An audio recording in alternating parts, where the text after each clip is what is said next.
Belum lama ini masyarakat digemparkan dengan isu residu pestisida di anggur jenis Shine Muscat atau yang dikenal dengan anggur sultan.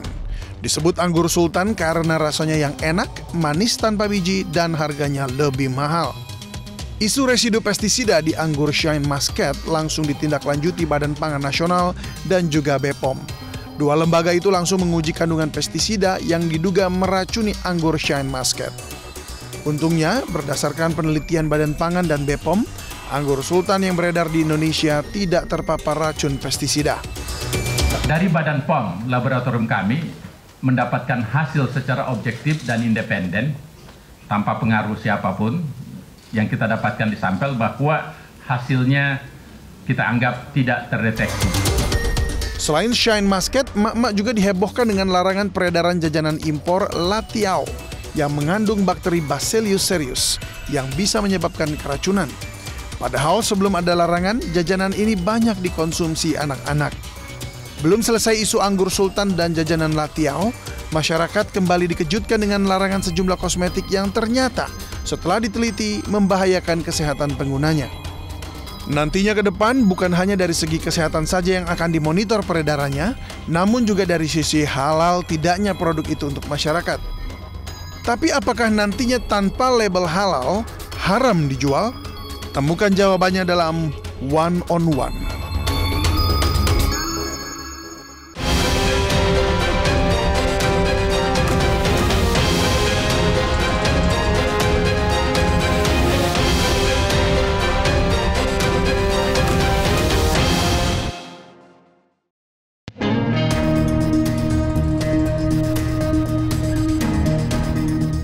Apa saja tugas dan fungsi Badan Penyelenggara Jaminan Produk Halal atau BPJPH yang dipimpin Haikal Hasan tercantum dalam Peraturan Presiden Republik Indonesia nomor 153 tahun 2024. Perpres nomor 153 tahun 2024 tersebut ditetapkan dan ditandatangani Presiden Prabowo Subianto pada 5 November 2024. Perpres yang terdiri dari 52 pasal tersebut diundangkan pada tanggal yang sama pada saat ditetapkan. Sebelumnya Haikal Hasan dilantik Prabowo Subianto sebagai Kepala BPJPH pada 22 Oktober 2024. Sementara mantan Wakil Menteri Ketenagakerjaan Afrian Syahnur diangkat sebagai Wakil Kepala BPJPH. Sebelum mengetahui fungsi dan tugas BPJPH, kita akan mengulas tentang apa itu BPJPH. Di pasal 1 Perpres 153 tahun 2024 disebutkan, Badan Penyelenggara Jaminan Produk Halal yang selanjutnya disebut BPJPH merupakan lembaga pemerintah non-kementerian yang menyelenggarakan tugas pemerintahan di bidang penyelenggaraan jaminan produk halal. Sementara itu, kedudukan, tugas, dan fungsi BPJPH ada di bab 2, dan bab ini terdiri dari 3 pasal, dan berikut ini isi lengkapnya. Pasal 2 yang pertama, BPJPH berada di bawah dan bertanggung jawab kepada Presiden melalui Menteri yang menyelenggarakan urusan pemerintahan di bidang agama. Yang kedua, BPJPH dipimpin oleh Kepala. Pasal 3, BPJPH mempunyai tugas menyelenggarakan tugas pemerintahan di bidang penyelenggaraan jaminan produk halal sesuai dengan ketentuan peraturan perundang-undangan. Pasal 4, dalam melaksanakan tugas sebagaimana dimaksud dalam pasal 3, BPJPH menyelenggarakan fungsi A. Perumusan dan penetapan kebijakan teknis di bidang penyelenggaraan jaminan produk halal, B. Pelaksanaan kebijakan teknis di bidang penyelenggaraan jaminan produk halal, C. Koordinasi pelaksanaan tugas, pembinaan, dan pemberian dukungan administrasi kepada seluruh unsur organisasi di lingkungan BPJPH. D. Pengelolaan barang milik kekayaan negara yang menjadi tanggung jawab BPJPH. E. Pengawasan atas pelaksanaan tugas di lingkungan BPJPH. Dan F. Pelaksanaan dukungan yang bersifat substantif kepada seluruh unsur organisasi di lingkungan BPJPH.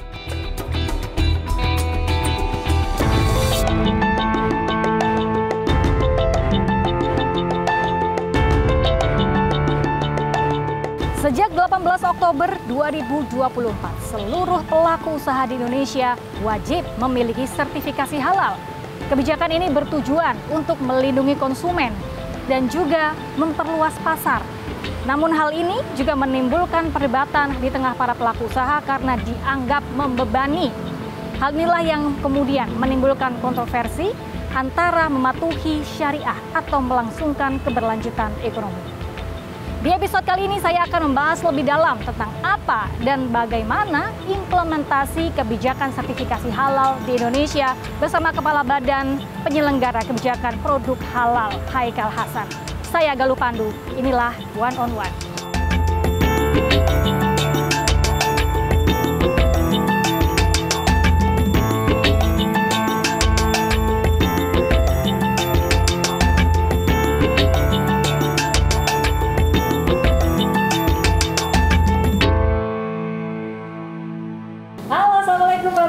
Waalaikumsalam warahmatullahi wabarakatuh. Apa kabar? Baik, alhamdulillah Babe, gimana kabar? Baik sekali, terima Baik, kasih udah datang. Terima kasih.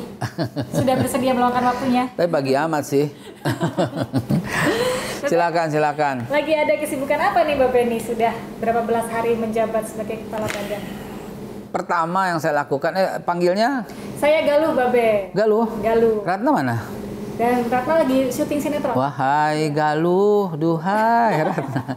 Galih itu. Lagi alih profesi Galuh ya. Saya ya sejak pelantikan 22 Oktober yang saya lakukan nomor satu itu adalah kolaborasi. Oke. Mengunjungi MUI, mitra kita, mengunjungi Kementerian Agama, mitra kita, mengunjungi Menko, dan semuanya saya kunjungi yang di sela-sela ya kayak gini, di sela-sela urusan dalam. Sudah meluangkan waktunya, Be. Habis ini langsung ada agenda lagi ya? Hari ini langsung ke Kemenak dulu. Dari Kemenak ada acara pelatihan LPH, di LPH. Jadi kita melatih para penyelia halal, auditor halal gitu. Sebagai kepala badan sekarang seorang Bapak Haikal Hasan. Ini masih boleh dipanggil Babe ya sih? Babe aja. Udah bertahun-tahun dipanggil Babe. Dari masih muda dipanggil Babe, sampai tua panggil Babe. Betul, panggil Babe aja. Biasanya kalau Babe ini orang Betawi asli. Ya. Dari orang tua ya, dari Umi terutama asli Tanah Abang. Tanah Abang ya. Kebun kacang. Identiknya sama pantun nih. Sebentar. Nama keluarga saya jadi nama jalan. Yang jadi dulu jalan Tanah Abang Raya jadi jalan M. Mashabi.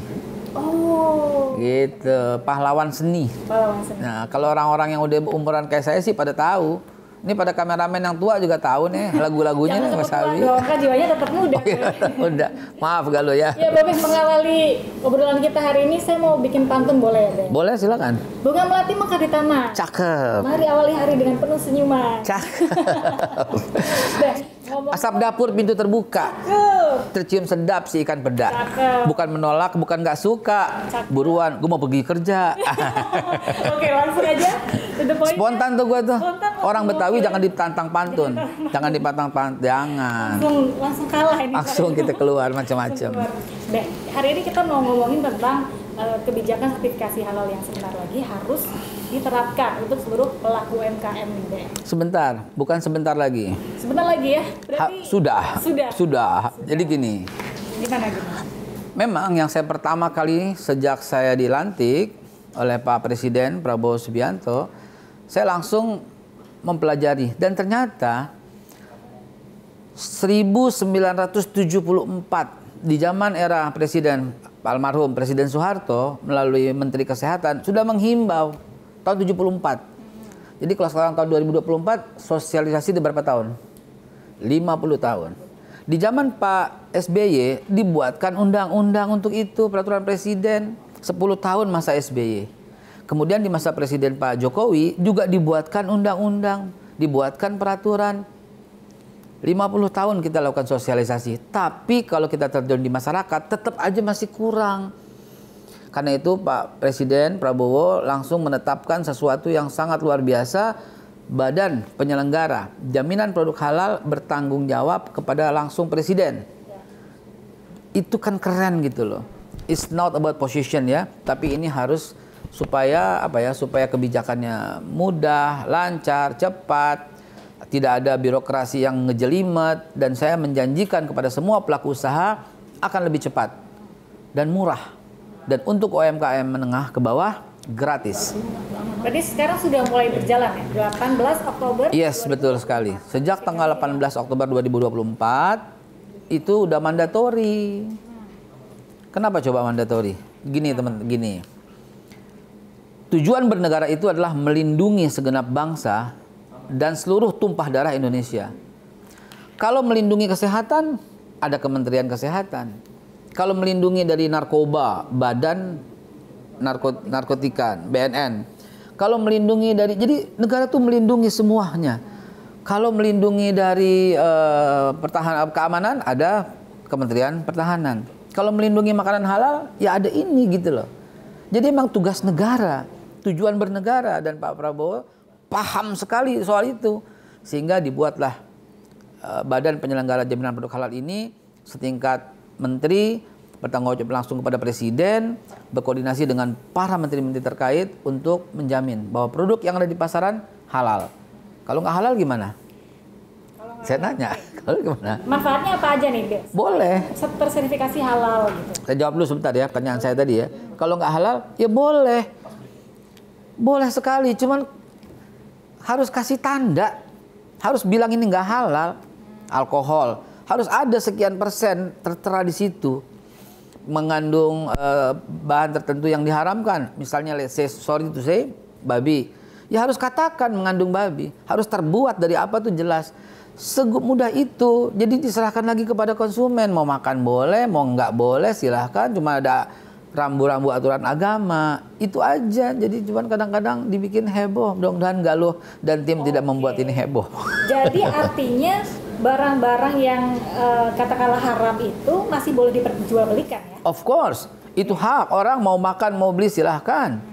Gitu loh, nggak apa-apa. Karena sempat yang beredar di media sosial adalah harus halal apapun yang diperjualbelikan. Ya nggak bisa, nggak boleh gitu juga. Mudah-mudahan harus luruskan nih. Kita luruskan. Gini ya, barang-barang yang dimaksud juga tidak elektronik, tidak maaf. Barang-barang mati gitu ya. Jadi produk yang dimaksud dalam undang-undang itu adalah makanan, minuman, obat, kosmetik, dan lain degeneratif turunannya yang terbuat dari hewani tentunya.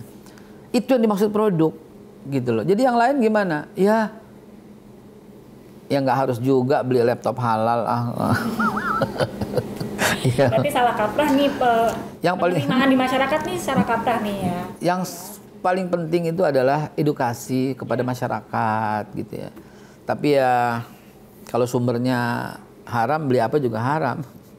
Kan sumbernya yang dikategorikan dengan halal itu seperti apa, Be? Makanan, minuman, obat-obatan, kosmetik, iya. Halal itu seperti apa? Yang halal ya tidak mengandung hal yang diharamkan. Tidak mengandung babi, tidak mengandung hewan yang berasal dari ya bertaring gitu ya. Itu kan memanfaatkan dari harimau kan nggak boleh. Gitu kan, atau alkohol yang untuk diminum, bukan alkohol untuk di badan. Bukannya seperti parfum, itu nggak masalah, silahkan ya, nggak usah juga parfum dihalalin. Gitu loh.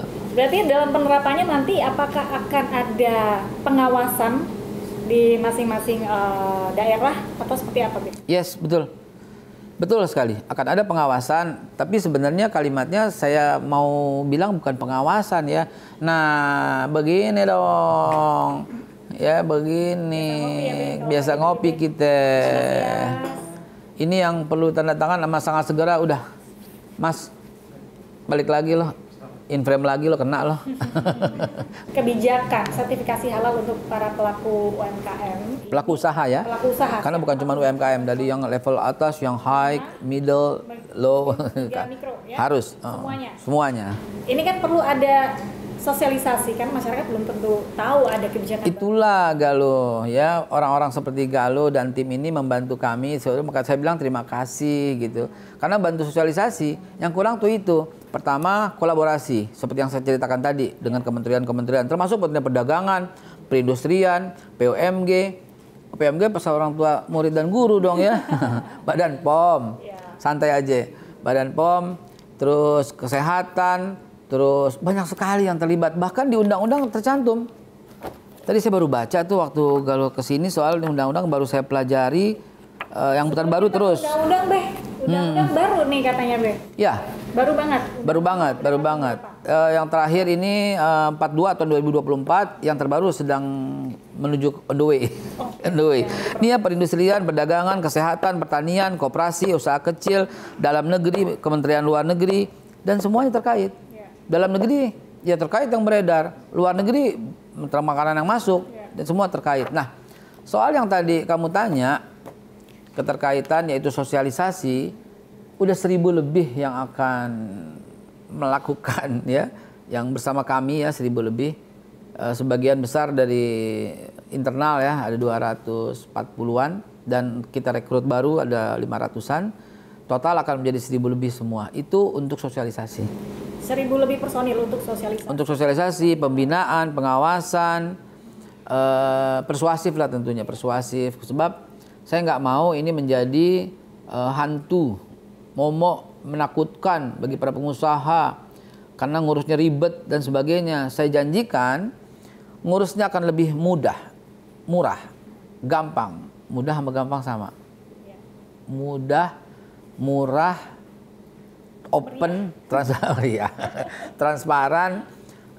Saya janjikan itu semua kepada pelaku usaha. Don't worry. Benar, itu menjadi momok di tengah masyarakat ketika saya juga membaca media sosial, mendengar juga cerita dari teman-teman pelaku UMKM. Katanya, dulu katanya. Gue udah mau ini aja.